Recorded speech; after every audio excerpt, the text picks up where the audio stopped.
अस्सलाम वालेकुम स्टूडेंट कैसे हैं। उम्मीद करते हैं जहाँ भी होंगे खैर और आफियत के साथ होंगे। इसी नेक दुआ के साथ आज का जो हमारा नेक्स्ट लेक्चर है उसका आगाज़ करते हैं।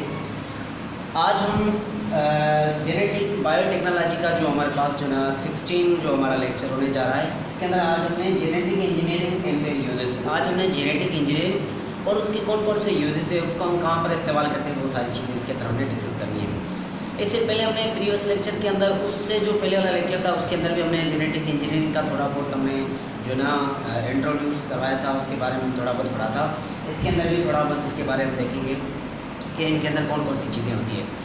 अगर जेनेटिक इंजीनियरिंग की अगर हम डेफिनेशन की बात करें तो पहले पे पढ़ चुके हैं कि जेनेटिक इंजीनियरिंग के अंदर हम क्या करते हैं, एक जीन के साथ खेलते हैं।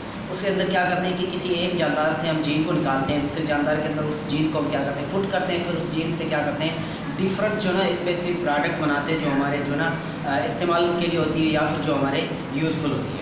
या फिर हम इस तरह से भी कह सकते हैं कि इनके अंदर क्या करते हैं, डिफरेंट चीज़ों को मैन्युपुलेशन करवाते हैं, एडिशन करते हैं, सब्सट्रैक्शन करते हैं, या फिर उनमें जो ना जीन की रिकॉम्बिनेशन करवाते हैं, फिर उनसे क्या करते हैं, डिफरेंट प्रोडक्ट बनाते हैं। तो कहने का मतलब कि जेनेटिक इंजीनियरिंग के अंदर हम जो ह्यूमन जीनों में या फिर कंप्लीट जो जीनों में उसके साथ हम खेलते हैं, या फिर किसी पर्टिकुलर जीन को हम ना उसके अंदर इस्तेमाल करते हैं for the particular specific product के लिए।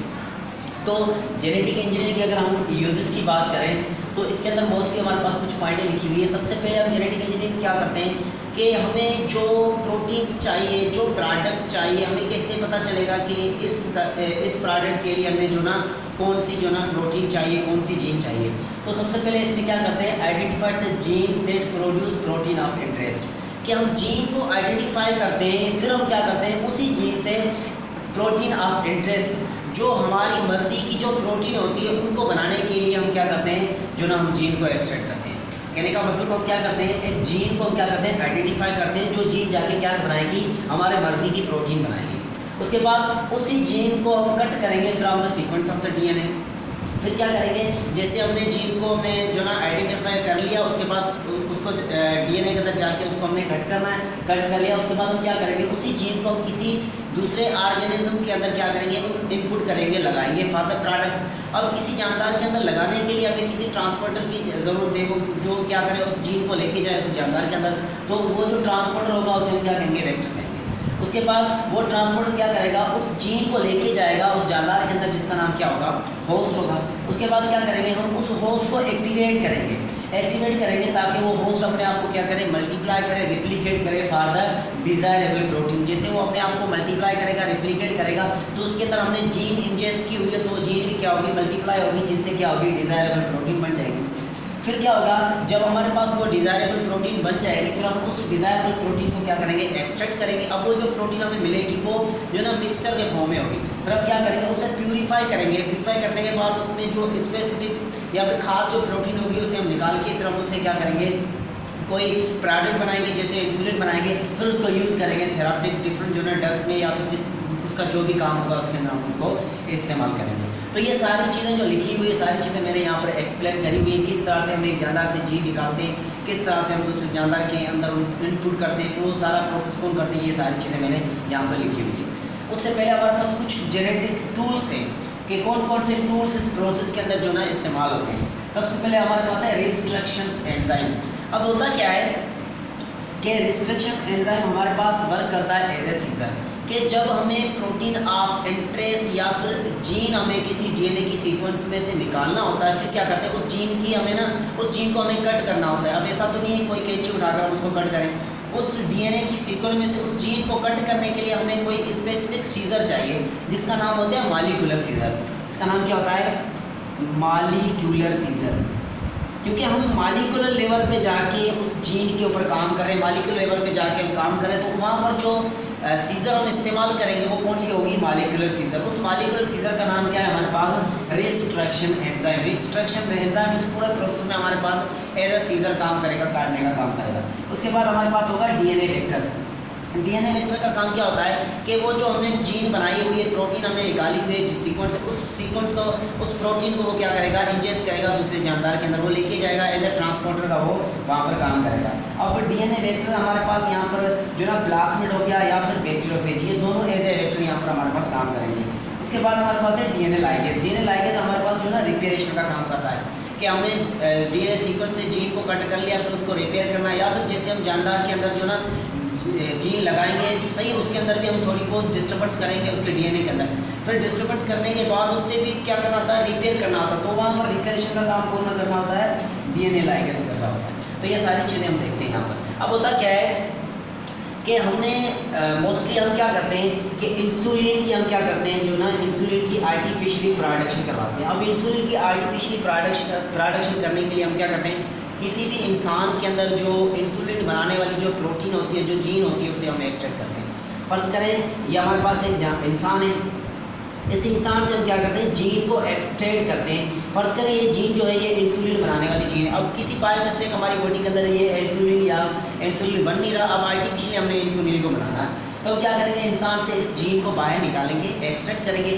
फिर इस जीन को जैसे हमने बाहर निकाला, अब इस जीन को हमने इंजेस्ट करना है बैक्टीरिया के अंदर, सही है। अब बैक्टीरिया के अंदर हमने इंजेस्ट करना है, हम क्या करेंगे, इस बैक्टीरिया का अगर हम स्ट्रक्चर को देखें तो इस बैक्टीरिया के अंदर जो ना दो टाइप के DNA होते हैं। एक होता है यहाँ पर इसका जो रियल DNA होता है, दूसरा यहाँ पर जो होता है प्लाज्मिड या फिर सेमी सर्कुलर DNA पाया जाता है बैक्टीरिया के अंदर, जिसको हम नाम लेते हैं प्लाज्मिड। अब क्या करते हैं, हम इस बैक्टीरिया से इस प्लाज्मिड को बाहर निकालेंगे, सही है। जैसे हम इस बैक्टीरिया से इस प्लाज्मिड को बाहर निकालेंगे, फ़र्ज़ करें ये हमने प्लाज्मिड को जो ना बैक्टीरिया से बाहर निकाल लिया। अब क्या करेंगे हम, अब इस जीन को इस प्लाज्मिड के अंदर हमने पुट करना है, इसके अंदर लगाना है। इसके लिए हम क्या करेंगे, इस प्लाज्मिड को हम क्या करेंगे, यहाँ से काटेंगे। फ़र्ज़ करें इसको हमने ना यहाँ से काटा हुआ है, यहाँ से हमने इसको काट दिया। अब ये काटने का काम कौन करेगा, रिस्ट्रक्शन एंजाइम जो वर्क करेगा एज ए सीजर। यहाँ पर जो सीजर का काम करेगा, काटने का जो काम करेगा, वो रिस्ट्रक्शन एंजाइम करेगा। अब हमने क्या करना है, प्लाज्मिड को निकाला, उसको हमने यहाँ से कट कर दिया, थोड़ा काटा। कट करने के बाद ये जो हमारे पास गेप बना है, इस गेप के अंदर हमने ये प्रोटीन क्या करी है, यहाँ पर इंजेस्ट करनी है। अब फ़र्ज़ करें ये प्रोटीन हमारे पास ये पड़ी हुई है, इस प्रोटीन को हमने उठा के यहाँ पर क्या करना है, पुट करना है। जैसे हमने पुट की तो हमारे पास ये वाली फॉर्म आ गई, सही है। ये वाली प्रोटीन हमने, ये वाली जो इंसुलिन बनाने वाली प्रोटीन है, ये हमने यहाँ पर पुट कर दी है। अब होता क्या है, जैसे हमने ये प्रोटीन, ये जीन हमने यहाँ पर पुट कर दी, अब इसकी रिपेयरेशन लाजमी है, इसको रिपेयर करना लाजमी है, क्योंकि दोबारा इसको हमने इस बैक्टीरिया के अंदर लगाना है, तो इसकी हम पहले क्या करेंगे, रिपेयर करेंगे। तो रिपेयर करने के लिए हम ना एक फैक्टर लेंगे जिसका नाम है DNA लाइगेज।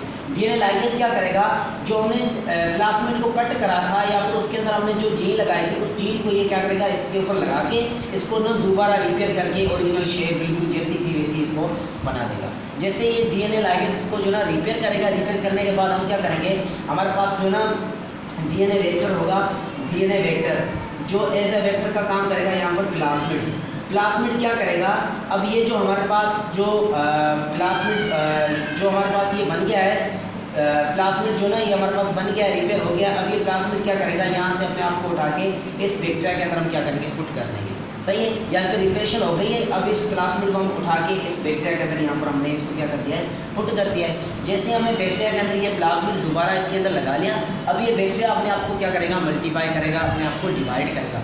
अब ये सारी चीज़ें हम बैक्टीरिया के अंदर क्यों लगा रहे हैं, क्योंकि बैक्टीरिया जो होता है वो अपने आप को फास्टली मल्टीप्लाई कर रहा होता है, उसका जो रिप्लिकेशन वाला टाइम वो ज़्यादा फास्ट है, इस वजह से हम ये सारी चीज़ें बैक्टीरिया के अंदर कर रहे थे।